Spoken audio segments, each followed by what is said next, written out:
Shalom, shalom, shalom, shalom. Shalom béni. Que le Dieu d'Israël soit avec chacun d'entre nous. Aujourd'hui, je voudrais parler d'une chose assez importante, et de savoir, est-ce que les communautés de prière catholiques ont encore leur place?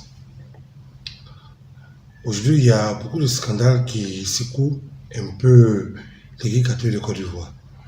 Mais il est important de savoir que lorsqu'on parle d'église, on parle d'une assemblée de personnes. Donc, il y a plusieurs églises qui ont été suscitées par l'Esprit Saint. Et Dieu a suscité beaucoup d'églises pour faire passer son message. Et ce message-là a été confié à plusieurs églises, telles que les églises catholiques, évangéliques et tout ça. Donc, personne n'a la plénitude de la vérité. Certaines personnes ont la vérité en partie. Voilà pourquoi l'apôtre Paul pouvait dire ceci: vous connaissez la vérité partiellement. Donc, il y a trop de scandales qui secouent l'Église catholique depuis près d'une année. Mais je vais attirer un peu l'attention, un peu des responsables catholiques sur l'affaire qui secoue un peu la toile actuellement, qui secoue un peu l'Église catholique en Côte d'Ivoire actuellement. Il s'agit du comportement malsain qu'a tenu un berger pendant une veillée de prière évangélique. Personnellement, je ne suis pas contre le fait que les frères et les sœurs doivent se fréquenter. Ce n'est pas quelque chose qui est mauvais. Mais le problème, c'est que lorsque l'Église catholique choisit ses bergers, ou bien des communautés s'établissent avec des bergers à la tête, il faut qu'on s'assure que ces bergers-là sont quand même assez bien formés et de bonne moralité.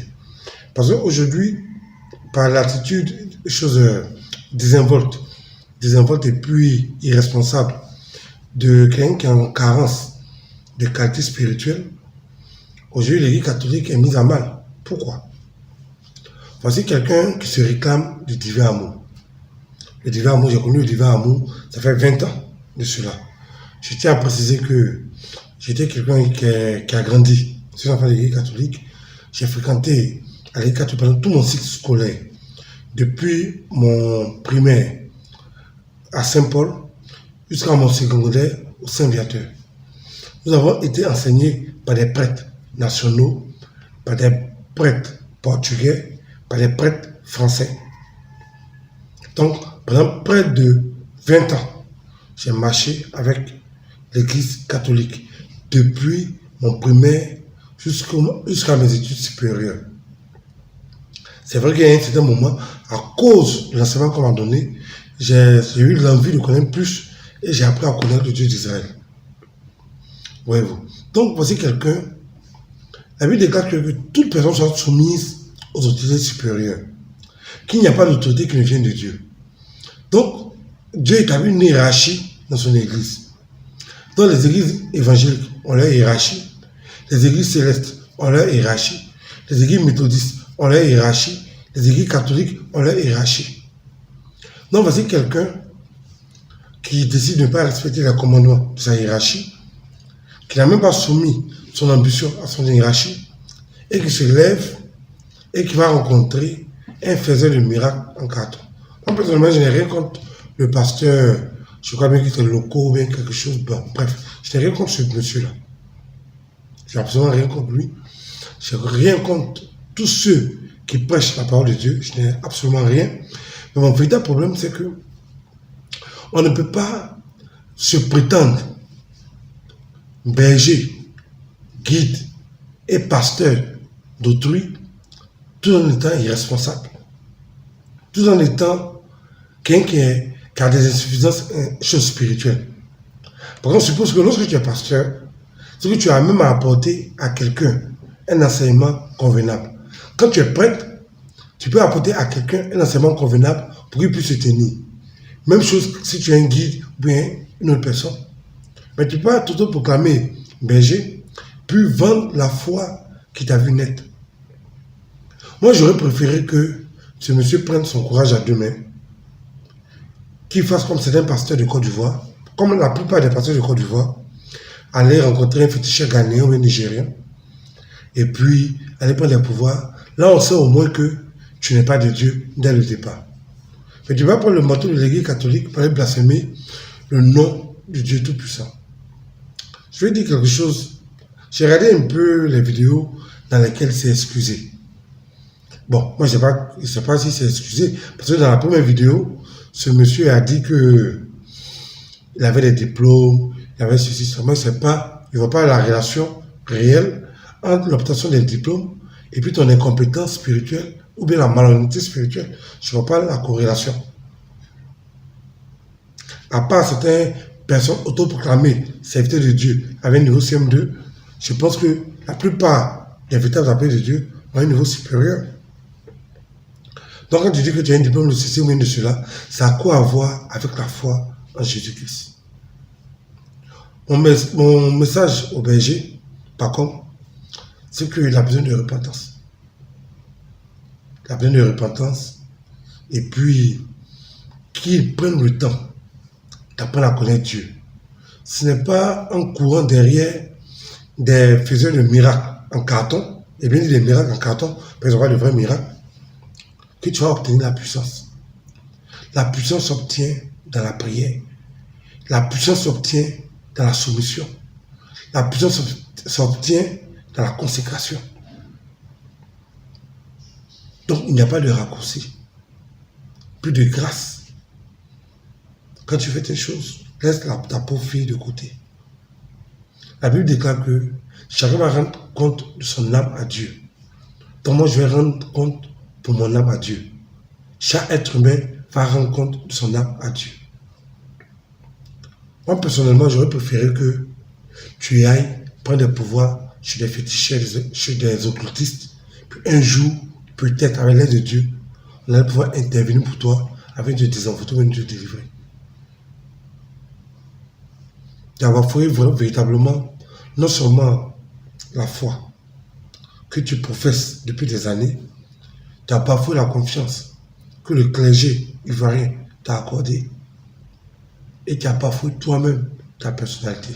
C'est vrai, il y aura toujours des névrosés pour te suivre. Mais tu connais la Bible et tu sais très bien qu'il y aura plus de personnes en enfer qu'au paradis. La seule chose que je vais te conseiller, cher frère Paco, c'est de te repentir, demander la grâce de Dieu et puis surtout, assiste. Au lieu d'enseigner les gens sur des choses que tu ne maîtrises pas, parce que tu nous as montré que véritablement tu as des carences spirituelles.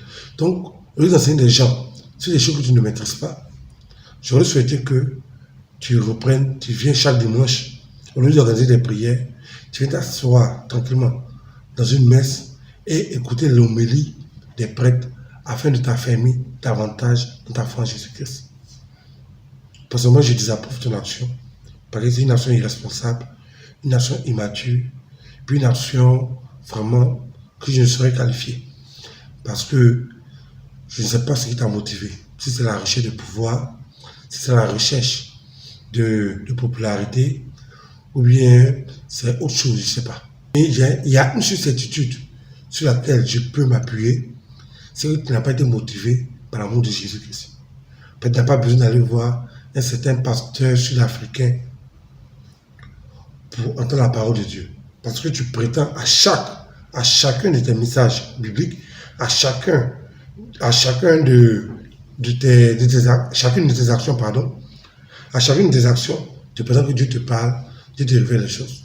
Donc je ne sais pas. Si Dieu te parle, tu vas dire faire quoi devant ce pasteur sud-africain? Je ne sais pas. Pourquoi Dieu te parle? Donc, si tu as besoin du pasteur sud-africain pour te parler, ça suppose que Dieu ne te parle pas. Et donc, si Dieu ne te parle pas, qu'est-ce que tu donnes comme message à dimanche aux gens alors qu'ils prétendent que Dieu t'a parlé, mais Dieu t'a révélé des choses? Donc, Dieu te parle pour les autres, mais Dieu n'est pas capable de te parler pour toi. Mon message à l'Église catholique, c'est que il faudrait que lorsque vous voulez être une église conséquente, l'Église catholique était la première église à qui Pierre a remis les clés du royaume des cieux. Donc, si vous voulez être conséquent avec le rôle que Dieu vous a confié, il va falloir que vous mettiez un peu d'ordre dans vos rangs. Je parle très rarement de l'Église catholique parce que moi-même, je suis un fruit de l'Église catholique. Je suis un fruit de l'Église catholique, c'est-à-dire que la première fois que j'ai entendu parler de Jésus, c'était à l'Église catholique. Donc voilà que l'Église catholique arrive à se canaliser. Vous n'avez pas besoin forcément de certaines communautés. C'est vrai que les communautés ont leur utilité. C'est-à-dire que les gens ont la capacité d'aller pouvoir prier, se retirer, prier avec puissance, avec ardeur, c'est déjà bon. Mais pendant les messes, ce n'est pas trop possible. Donc c'est déjà bon. Mais lorsque vous choisissez des bergers, on peut vous donner l'autorisation à certaines personnes pour enseigner. Soyez sûr que ces personnes-là ne sont pas des névrosés, ou bien ne sont pas des personnes de mauvaise moralité, ou ne sont pas des mythomanes. Un mythomane, c'est celui qui a une maladie de mensonge chronique. C'est que des gens qui vont dire oui, Dieu le parle, Dieu le parle, Dieu le parle. Mais en fin de compte, c'est pour aller se retrouver derrière des pasteurs qui font des miracles en carton pour aller rechercher des pouvoirs quelconques. Donc, que Dieu bénisse l'Église catholique, que Dieu bénisse les différentes communautés, que Dieu bénisse la Côte d'Ivoire, que Dieu bénisse son Église sur la terre. Que Dieu nous accorde le discernement, que Dieu nous épargne des faux bergers, que Dieu nous épargne des bergers névrosés, que Dieu nous donne l'amour de sa parole. Que Dieu soit béni. Shalom.